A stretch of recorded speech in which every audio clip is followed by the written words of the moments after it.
board allowed for the public to discuss me, not looking at what I've done for 34 years in the right way or correct way, and I'm definitely not perfect. I admit that, and I'm growing every single day.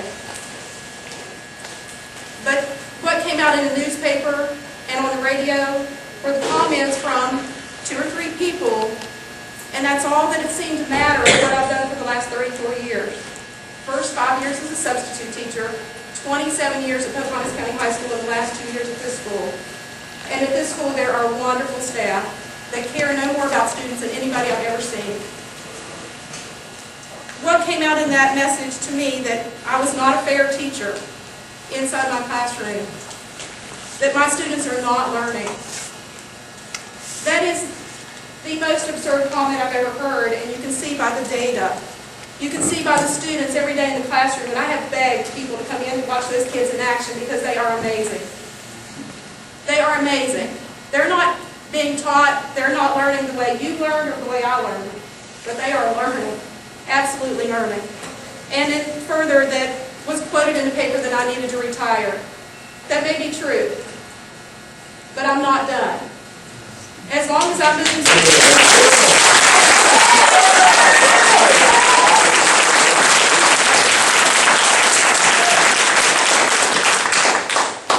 4 years ago, the state of West Virginia decided to adopt Common Core.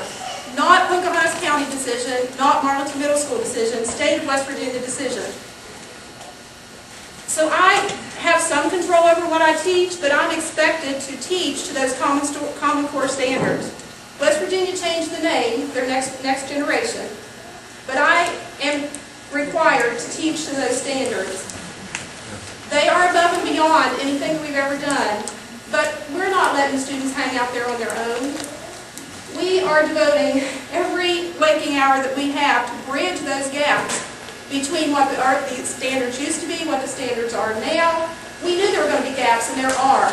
We look at those across grade level, and we do everything that we can to bridge those gaps.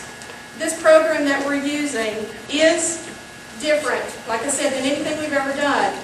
Again, we're bridging those gaps. When the problems are too hard and too difficult and have too big a numbers, we're spending hours outside the classroom getting materials that are still on those concepts, but that the students can master, and then we go back into the power teaching program. I'm not a slacker, never have been, never will be. I don't have time to write down my hours, but the last time that I did, I recorded 27 hours in 1 week outside of the 40 school hours that I have during the day, and that's no joke. But I have been on trial this entire school year, part of last year, nobody coming to me.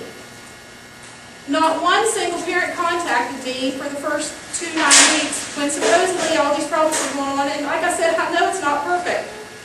I put my email address out there, I put my phone number on every contact that I've given to parents.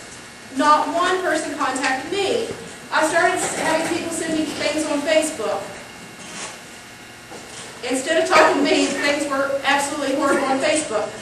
I called them and said, please come to me. I cannot correct problems that I do not know are there. Finally, a few parents contacted Joanna or Mr. Riley. Still nobody contacted me directly.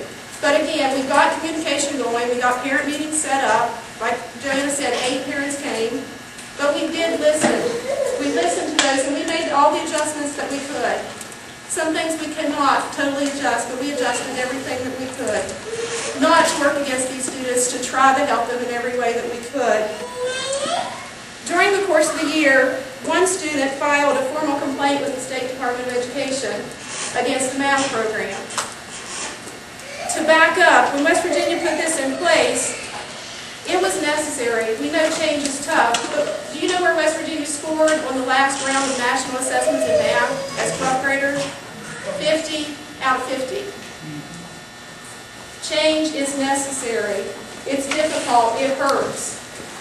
But when we can see the progress that we are seeing, 4 years ago, thank goodness, Joanna had the foresight to look ahead.